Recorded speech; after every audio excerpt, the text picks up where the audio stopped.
ಎಳೆಯ ವಯಸ್ಸಿನವರು ಕುತೂಹಲದಿಂದ ಮಾದಕ ವಸ್ತುಗಳನ್ನು ಸೇವಿಸಿ ವ್ಯಸನಿಗಳಾಗುತ್ತಿರುವುದು ಆತಂಕಕಾರಿಯಾದ ಬೆಳವಣಿಗೆ ಎಂದು ಪ್ರಧಾನ ಸಿವಿಲ್ ನ್ಯಾಯಾಧೀಶ ಹಾಗೂ ತಾಲೂಕು ಕಾನೂನು ಸೇವಾ ಪ್ರಾಧಿಕಾರದ ಸಮಿತಿಯ ಸದಸ್ಯ ಕಾರ್ಯದರ್ಶಿ ವಿ ಕುಸುಮ ಕಳವಳ ವ್ಯಕ್ತಪಡಿಸಿದರು.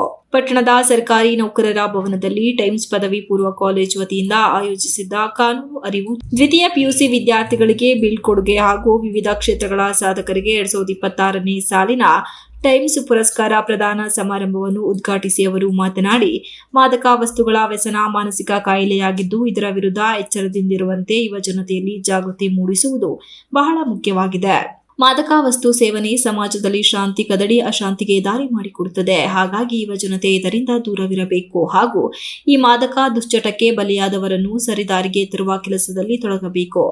ಹದಿಹರೆಯದಲ್ಲಿ ಡ್ರಗ್ಸ್ ಸೇವನೆಯಿಂದ ದೈಹಿಕ ಹಾಗೂ ಮಾನಸಿಕವಾಗಿ ಅನೇಕ ಬದಲಾವಣೆ ಆಗುತ್ತವೆ.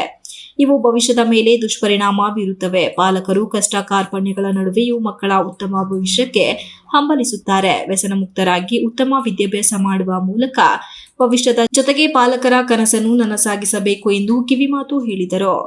ಮುಖ್ಯ ಅತಿಥಿಯಾಗಿ ಆಗಮಿಸಿದ್ದ ಹಾಸನ ಜಿಲ್ಲಾ ಪತ್ರಕರ್ತರ ಸಂಘದ ಜಿಲ್ಲಾಧ್ಯಕ್ಷ ಜಿಆರ್ ಕೆಂಚೇಗೌಡ ಮಾತನಾಡಿ, ಶಿಕ್ಷಣ ವ್ಯಕ್ತಿಯ ಭವಿಷ್ಯವನ್ನು ರೂಪಿಸುವುದರಿಂದ ಶಿಕ್ಷಣಕ್ಕೆ ಪ್ರಾಮುಖ್ಯತೆಯನ್ನು ಕೊಡಬೇಕು. ಕಷ್ಟದ ಬದುಕಿನ ನಡುವೆಯೂ ಶಿಕ್ಷಣ ಪಡೆದು ಅಪ್ರತಿಮ ಸಾಧನೆ ಮಾಡಿ ದೇಶದ ಭವಿಷ್ಯವನ್ನು ರೂಪಿಸಿದ ಗಣ್ಯರನ್ನು ಮಾದರಿಯಾಗಿಟ್ಟುಕೊಂಡು ಮಕ್ಕಳು ಶೈಕ್ಷಣಿಕವಾಗಿ ಸಾಧನೆ ಮಾಡಿ ಶಿಕ್ಷಣ ಕಲಿಸಿದ ಗುರುವಿಗೆ ಹಾಗೂ ಪಾಲಕರಿಗೆ ಹೆಸರು ತರಬೇಕೆಂದ ಅವರು, ವೃದ್ಧಾಶ್ರಮಗಳು ಹೆಚ್ಚಾಗುತ್ತಿರುವುದು ಸಾಮಾಜಿಕ ಮೌಲ್ಯಗಳು ಕುಸಿಯುತ್ತಿರುವ ಸಂಕೇತವಾಗಿದೆ. ಇಂದಿನ ಯುವ ಜನರಲ್ಲಿ ಗುರು ಹಿರಿಯರ ಬಗೆಗಿನ ಗೌರವ ಕಡಿಮೆಯಾಗುತ್ತಿದೆ. ಆದ್ದರಿಂದ ಯುವ ಸಮೂಹ ಸಾಮಾಜಿಕ ಮೌಲ್ಯಗಳನ್ನು ಅಳವಡಿಸಿಕೊಳ್ಳಬೇಕು ಎಂದರು. ಟೈಮ್ಸ್ ಸಂಸ್ಥೆಯ ಕಾರ್ಯದರ್ಶಿ ಬಿಕೆ ಗಂಗಾಧರ್ ಪ್ರಾಸ್ತಾವಿಕವಾಗಿ ಮಾತನಾಡಿ, ಇಂದಿನ ವಿದ್ಯಾರ್ಥಿಗಳಿಗೆ ಮೊಬೈಲ್ ಎಲ್ಲವೂ ಆಗಿದೆ. ಸೋಷಿಯಲ್ ಮೀಡಿಯಾದಲ್ಲಿ ಫೋಟೋ ಹಾಕದಿದ್ರೆ ನಿದ್ರೆ ಬಾರದ ಸ್ಥಿತಿ ಇದೆ. ಸಣ್ಣ ಸಣ್ಣ ಆಸೆ ಆಮಿಷಗಳಿಗೆ ಬಲಿಯಾಗುವುದನ್ನು ಬಿಡಬೇಕು. ಓದುವ ಸಮಯದಲ್ಲಿ ಕಷ್ಟಪಟ್ಟು ಓದಿ ಮುಗಿದ ಮೇಲೆ ನಿಮ್ಮೊಂದಿಗೆ ನಿಮ್ಮ ಸಾಧನೆಗಳನ್ನು ಸಾಮಾಜಿಕ ಜಾಲತಾಣದಲ್ಲಿ ಬಿಂಬಿಸಿ ಅದು ಪ್ರತಿಯೊಬ್ಬರಿಗೆ ಪ್ರೇರಣೆಯಾಗಬೇಕೆಂದರು. ನಮ್ಮ ಕೆಲಸ ಸಾಧನೆಗಳು ಮಾತನಾಡುವಂತಾಗಬೇಕು. ದ್ವಿತೀಯ ಪಿಯುಸಿ ಮುಗಿಯುವ ಹಂತದಲ್ಲಿಯೂ ನೀವುಗಳು ದೇಶ, ಕುಟುಂಬ, ಸಮಾಜದ ಒಳಿತಿಗೆ ಕೆಲಸ ಮಾಡಿ ಸಮಾಜದ ಆಸ್ತಿಗಳಾಗಿ ಎಂದರು. ಅದನ್ನ ಯಾವುದೇ ರೀತಿಯಾದಂತಹ ಭೇದ ಭಾವ ಮಾಡದೆ ಸರ್ ತಮ್ಮ ಅನುಮತಿಯೊಂದಿಗೆ ಸಭೆಯಲ್ಲಿ ಹೇಳ್ತಾ ಇದ್ದೇನೆ. ಅವ್ರ ಜೊತೆ ಫೋನ್ನಲ್ಲಿ ಮಾತನಾಡುವಾಗ ಅವ್ರು ಹೇಳಿದ್ರು, ಸರ್ ನಾನು ರೋಮನ್ ಕ್ಯಾಥೋಲಿಕ್ ಆದ್ರೂ ನಾನು ಯೋಚನೆ ಮಾಡುವಂಥದ್ದು ಅಲ್ಲಿ ಬಿದ್ದಿರುವಂಥದ್ದು ಒಬ್ಬ ಮನುಷ್ಯ ಅಂತ ಹೇಳಿ, ಆ ಮನುಷ್ಯನಿಗೆ ಸದ್ಗತಿ ಕಾಣಿಸ್ಬೇಕು ಅನ್ನುವಂಥದ್ದು ನನ್ನ ಉದ್ದೇಶ ಅಂತ ಹೇಳಿ ಅತ್ಯಂತ ಹೆಮ್ಮೆಯಿಂದ ಹೇಳ್ಕೊಂಡ್ರು. ಇಂತಹ ಸಾಧಕರಿಗೆ ನಮ್ಮ ಸಂಸ್ಥೆ ಅತ್ಯಂತ ಹೆಮ್ಮೆಯಿಂದ ಟೈಮ್ಸ್ ಪುರಸ್ಕಾರವನ್ನ ನೀಡ್ತಾ ಇದೆ. ಎರಡನೆಯ ಒಂದು ನನ್ನ ಕೋರಿಕೆ ಮಕ್ಕಳೇ, ಕಾರಣ ಇಷ್ಟೇ, ಇವತ್ತು ಬಹಳಷ್ಟು ವೃದ್ಧಾಶ್ರಮಗಳು ಪ್ರಾರಂಭ ಆಗ್ತಾ ಇದ್ದಾವೆ. ಕಾರಣ ಯಾರೋ ಅವಿದ್ಯಾವಂತರ ಕುಟುಂಬದಿಂದ ಹೋದವರು ಯಾರೋ ವೃದ್ಧಾಶ್ರಮಕ್ಕೆ ಸೇರ್ತಾ ಇಲ್ಲ.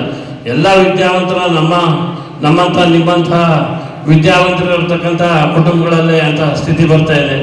ಅವೆಲ್ಲ ವಿಚಾರಗಳ ಬಗ್ಗೆ ಗಮನಿಸಿ, ಹಿರಿಯರ ಬಗ್ಗೆ, ತಂದೆ ತಾಯಿ ಬಗ್ಗೆ, ಅತ್ತೆ ಮಾವ ಬಗ್ಗೆ ಮುಂದಿನ ದಿನಗಳಲ್ಲಿ ಎಲ್ಲ ಯೋಚನೆ ಮಾಡ್ತಕ್ಕಂಥ ಮನಸ್ಸನ್ನು ನೀವು ಬೆಳೆಸ್ಕೋಬೇಕು. ಮನೋ ಪ್ರವೃತ್ತಿ ಆ ರೀತಿ ಬದಲಾದರೆ ಈ ಸಮಾಜ ಕೂಡ ಬಹಳ ಉತ್ತಮ ಸ್ಥಿತಿಯಲ್ಲಿ ಇರುತ್ತೆ ಅಂತ ಹೇಳ್ತಾ ಈ ಕಾರ್ಯಕ್ರಮದಲ್ಲಿ ಟೈಮ್ಸ್ ಪುರಸ್ಕಾರದ ಸಾಧಕರಾದ ಶಿಕ್ಷಣ ಕ್ಷೇತ್ರದ ನಿವೃತ್ತ ಮುಖ್ಯ ಶಿಕ್ಷಕ ಇ ಈಶ್ವರನ್, ಅನಾಥ ಶವಗಳಿಗೆ ಮುಕ್ತಿ ದೊರಕಿಸುವ ಸಮಾಜ ಸೇವಕ ಸಿಎಲ್ ದಿನೇಶ್, ವೈದ್ಯಕೀಯ ಕ್ಷೇತ್ರದಲ್ಲಿ ಪ್ರಸೂತಿ ತಜ್ಞೆ ಡಾಕ್ಟರ್ ಕೆಆರ್ ಶೋಭರಾಣಿ, ಕ್ರೀಡಾ ಕ್ಷೇತ್ರದಲ್ಲಿ ಅಂತಾರಾಷ್ಟ್ರೀಯ ಅಥ್ಲೆಟಿಕ್ ಪ್ರಕಾಶ್ ಬರಾಳೂರ್ ಅವರನ್ನು ಈ ವೇಳೆ ಗೌರವಿಸಲಾಯಿತು. ಎಚ್ಡಿ ಕೋಟೆ ಸರ್ಕಾರಿ ಪದವಿ ಪೂರ್ವ ಕಾಲೇಜಿನ ಹನುಮಂತರಾವ್, ಕಾಲೇಜಿನ ಪ್ರಾಂಶುಪಾಲ ಎಸಿ ಸುನಿಲ್ ಕುಮಾರ್, ಶಿಕ್ಷಣ ಸಂಯೋಜಕ ಶ್ರೀಕಂಠ, ಆಡಳಿತಾಧಿಕಾರಿ ಸಂಜಯ್ ಸೇರಿದಂತೆ ಉಪನ್ಯಾಸ ವರ್ಗ ಹಾಗೂ ವಿದ್ಯಾರ್ಥಿಗಳು ಭಾಗವಹಿಸಿದ್ದರು. Manjunath, IK, TV 46 news Kannada, Channarayapatna. You are watching TV 46 News Kannada.